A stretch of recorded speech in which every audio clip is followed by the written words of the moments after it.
Welcome to studio one news. IPL వేలానికి రంగం సిద్ధమైంది. ఈ రోజు మంగళవారం నాడు అబుదాబి వేదికగా వేలం జరగనుంది. ఈసారి వేలంలో ఒక విదేశీ ఆటగాడు గత రికార్డులను బ్రేక్ చేయడం ఖాయంగా కనిపిస్తుంది. ఇద్దరు మహిళా ఫ్రాంచైజీలు తమ జట్టు కోసం ఈ ఆటగాన్ని దక్కించుకునేందుకు పోటీ పడుతున్నారు. గతంలో పంత్, అయ్యర్ రికార్డులను బ్రేక్ చేస్తూ ఈసారి వేలంలో ఈ విదేశీ ఆటగాడు కొత్త రికార్డు నెలకొల్పటం ఖాయంగా కనిపిస్తుంది. ఐపీఎల్ 2026 వేలం వేల కొత్త రికార్డులను ఖాయంగా కనిపిస్తున్నాయి. గత మెగా వేలంలో రిషబ్ పంత్ 27 కోట్లు, శ్రేయస్ అయ్యర్ 26 కోట్ల 75 లక్షలు నెలకొల్పిన అత్యధిక ధర రికార్డులను ఈసారి ఒక ఆస్ట్రేలియా ఆల్రౌండర్ బద్దలు కొట్టే సూచనలు కనిపిస్తున్నాయి. Australia star allrounder Cameron Green కోసం ఫ్రాంచైజీలు పోటీ పడుతున్నాయి.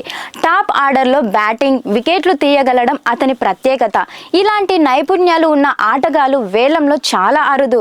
గతంలో ముంబై ఇండియన్స్ ఇతనిని 17 కోట్ల 50 లక్షలకు కొనుగోలు చేసింది. ఇప్పుడు అతను మరింత పరిణితి చెందిన ఆటగాడిగా వేలంలోకి వస్తున్నాడు. బెన్ స్టోక్స్ వంటి ఇతర స్టార్ ఆల్రౌండర్లు అందుబాటులో లేకపోవడంతో ఫ్రాంచైజీలని గ్రీన్ కోసమే ఎగబడే అవకాశం ఖాయంగా కనిపిస్తుంది. ఇప్పటి వరకు ఉన్న సమాచారం మేరకు ఈ ఆటగాడిని దక్కించుకోవడానికి ఫ్రాంచైజీ ఓనర్లు ఎంత ధరైనా వెచ్చించడానికి సిద్ధంగా ఉన్నారు. ప్రత్యేకంగా ఇద్దరు మహిళా ఫ్రాంచైజీలు పోటీ పడుతున్నారు.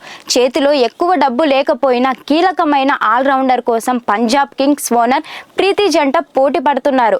ఇక కావ్య మారన్ ఎప్పుడు భారీ ధరలకు ఆటగాళ్లను కొనడంలో ముందుంటారు. ప్యాట్ కమిన్స్ కు 20 కోట్ల 50 లక్షలు పెట్టిన చరిత్ర ఆమెకుంది. దీంతో ఈసారి కెమెరూన్ విషయంలోనూ పోటీ పడడం ఖాయంగా కనిపిస్తుంది. కెమెరూన్ గ్రీన్ కోసం భారీగా ఖర్చు చేయడానికి కేకేఆర్ సిద్ధంగా ఉన్నట్లు తెలుస్తుంది. కేకేఆర్ పర్స్ వాల్యూ 64 కోట్ల ఎక్కువగానే ఉంది. దీంతో గ్రీన్ ను రికార్డు ధరకు సొంతం చేసుకునే ఛాన్స్ ఉందని అంచనా. అయితే ముంబై ఇండియన్స్ దగ్గర కేవలం 2 కోట్ల 75 లక్షలు మాత్రమే ఉన్నాయి.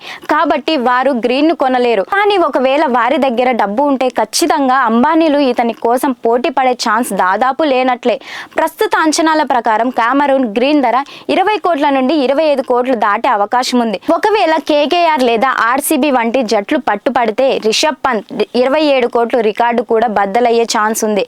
డిసెంబర్ 16వ తేదీన జరిగే వేలంలో కామరూన్ గ్రీన్ ఏ జట్టుకు వెళ్తాడో, ఏ రికార్డు క్రియేట్ అవుతుందో అనేది ఇప్పుడు ఆసక్తికరంగా మారుతుంది.